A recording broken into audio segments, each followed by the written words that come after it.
Thank you. Hello. I'm Max Wareham. I'm a banjo player, but I have many positive qualities too. I'd like to start by thanking the Smith College Music Department for including me as part of the Music Mondays series. To tell you a little bit about myself, I'm a banjo instructor here at Smith College, and I'm a performer and songwriter. I perform with my band, the National Bluegrass Team, and I also perform as a sideman in bluegrass old master Peter Rowan's band. We get to travel all around the country and play music for people. I'm also an author. I've written a book on an old banjo player who recorded a lot in the late 40s and early 50s named Rudy Lyle. And I'm currently working on a book about the history of bluegrass music. So for this presentation, I'm going to take you through the history of the banjo. It'll be abridged. We could go on for days, really, talking about it, but I'm going to tell you what I can in the time we have here today. This banjo in my hand here is called a gourd banjo. This is an example of the earliest American banjos. It's made out of a gourd. I'll tell you a bit more about it in a moment, but really we can't talk about the history of the banjo without talking about slavery in America. The earliest banjos were made in the Caribbean by enslaved people from West African countries, including Ghana, Senegal. The instruments they were making were unique. They weren't the instruments that they had in West Africa, but they were loosely based on them. Some of those instruments in West Africa include the akonting or the kora. These are the predecessors to the banjo. So these enslaved people in the Caribbean were building instruments to play for their own enjoyment, but also for their own religious purposes. And they were building them from the memory of their homeland and the memory of the instruments they used to play. And they would build them out of gourds, the skin of a goat, wood from the Caribbean trees. We don't know exactly what the music sounded like. The transcriptions that we have are pretty unclear, really, what the music sounded like. But interestingly, it was the minstrel show that was really the first solid document of how this early Black American banjo music would have sounded. I'll talk more about minstrel shows. I'm going to play one for you now. This is as close as we can get to what we think this early African-American banjo music would have sounded like. It's called Walkin' in the Parlor.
Thank you. Thank you. I'd like to tell you just a little bit about this instrument. This is not all that old, but it was built by a man in Jamaica named Jeff Menzies, and this is an exact reproduction of the earliest American banjo that was documented in a painting. A painter named John Rose in South Carolina in 1790 painted a depiction of, in fact, it was an interesting painting. It's called The Old Plantation, and it's not only the first depiction of a banjo in America, but it's also the first depiction of enslaved people doing their own thing, basically, not interacting with white people. And it's a beautiful depiction of a ritual dance that they're doing on the plantation. In any case, this banjo is an exact reproduction of the banjo featured in the painting, The Old Plantation. And Jeff made it, in fact, with a gourd he grew and a goat he grew as well. I apologize to any vegans in the audience. In any case, minstrelsy was the first unique American form of theater, and it unfortunately oftentimes was performed by white performers wearing blackface, depicting the lives of African Americans in really the worst stereotypical ways possible. Interestingly, it was the primary lens through which a lot of white people in America viewed African Americans. At this time, slavery was still very much a part of the fabric of everyday life in America. The minstrel shows became extremely popular, and they began in the early 19th century, and as the 1800s went on, the banjo actually became very popular in the unlikeliest of places. It became the most popular instrument for upper-class northern white women to play. It was seen as a dignified parlor instrument, and so there was this whole big movement from the urban centers in the north to make the banjo a respectable instrument. They viewed this as a sort of a crude musical instrument. They wanted to play classical music on their banjos, and so they added frets. They refined the body a little bit. I'll show you an example of one of these banjos.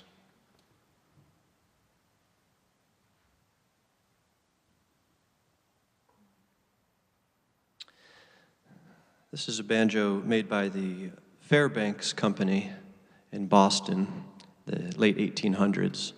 You can see it's using a lot more metal. It's got all of these metal brackets. Truth be told, they're not necessary. You don't need this many, but the thinking back then was the fancier we can make this look, the more dignified it can be.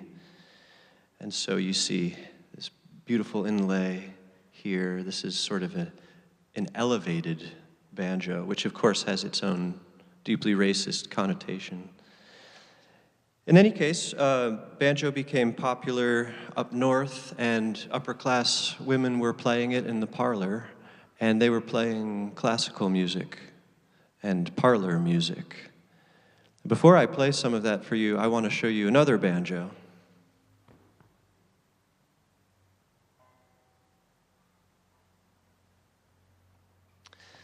This is called a zither banjo, and this was made in the early 1900s. Not a nation to be outdone, the Brits saw the popularity of the banjo in America and wanted in, and they created an even fancier style banjo. It's called the zither banjo. This particular instrument was the personal banjo of the third most popular zither banjoist of his day, which really doesn't say much at all, a man named Bernard Sheaf.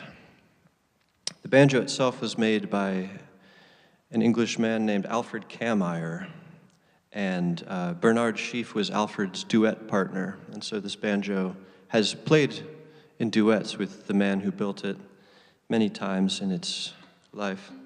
I'm going to play a composition now by the maker of this banjo, Alfred Kammeier. This is called The Jolly Fisherman, and this is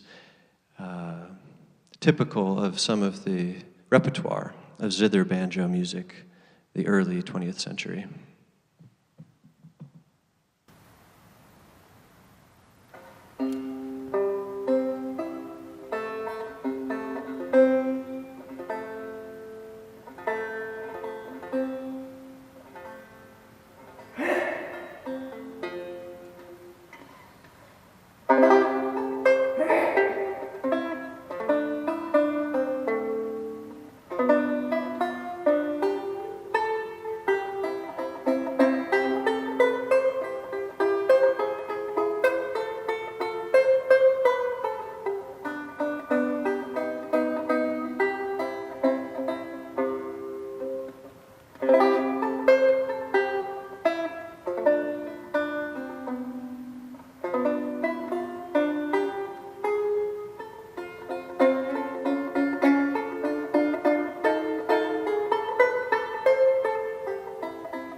Thank you, thank you.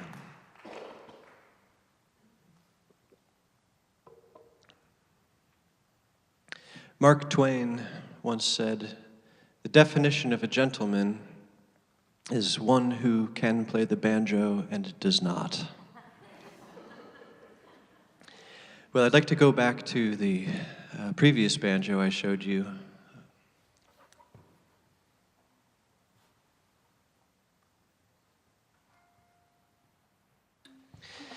So while this banjo was designed to play classical music in parlors in the 19th century, they were mass-produced and they found their ways up into the mountains of the southeast, Appalachia, and people played them there in a way that was not classical. They maintained actually some of the technique of playing as the earliest African-American banjo players. And it's a technique is now referred to as claw hammer. And in this technique, you hold your hand in a sort of a claw like this, and you hammer away, and it creates the sound. Now, the musical fabric of Appalachia is one that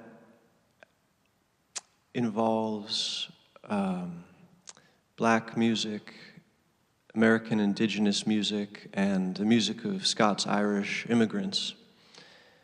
And I'm going to play a couple tunes for you now that's typical of this style. It's often referred to as old-time music, American old-time music from the Southeast. I'll play a tune called The Rocky Mountain Goat, followed by a tune called Granny, Won't You Drink Some Good Old Cider?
Thank you, thank you. That was Rocky Mountain Goat into Granny, Won't You Drink Some Good Old Cider. Old-time tunes have weird titles, typically. Well, with the advent of jazz music around the turn of the century, the banjo started becoming popular in a different way, and this time it was in New Orleans jazz, Dixieland jazz. This banjo here is what's called a Gibson mastertone, and bluegrass hadn't been invented yet, but these banjos were being made to play jazz. And the Gibson mastertone, come the 1940s, became the chosen instrument of bluegrass musicians. This one was made in 1927. This is a Gibson Granada, and it has very ornate figuring in the maple here in the resonator back here. So I'm going to put my finger picks on here and show you some bluegrass banjo style. In this style that was developed in the 30s and 40s, rather than playing the clawhammer style, which I was just doing, it's actually a little bit closer to the parlor style, the finger picking. Uses these metal finger picks, plastic thumb pick.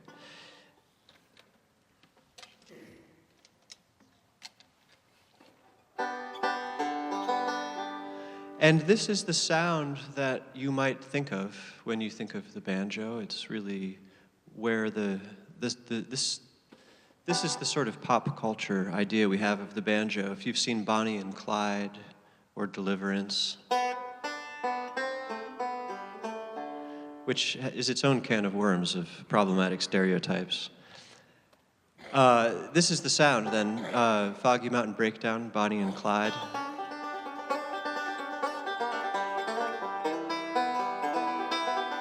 So in this bluegrass style, which is sometimes called three-finger style, it involves this sort of rapid fire, it's almost an industrial sound.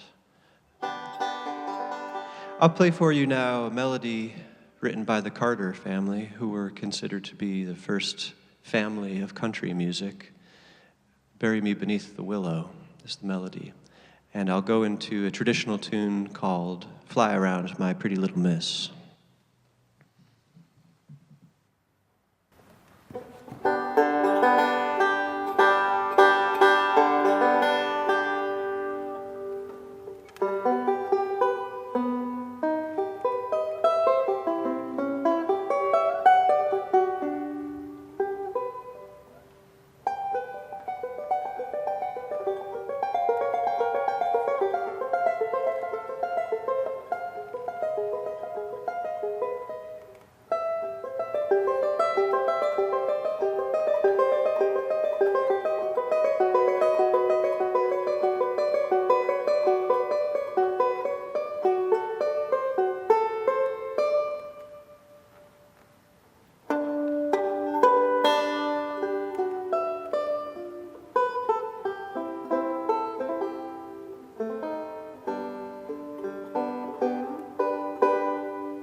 Thank you very much. Thank you.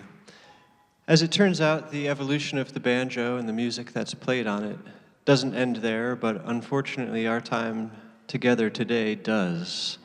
So I want to say once more, thank you all for being here with me, and I hope you've enjoyed just a little bit of the history of the evolution of the banjo and the music that's played on it. Once again, I want to thank the Smith College Department of Music, and a special thank you to Jazz Dan for being such a great host, and thank you all for being here with me.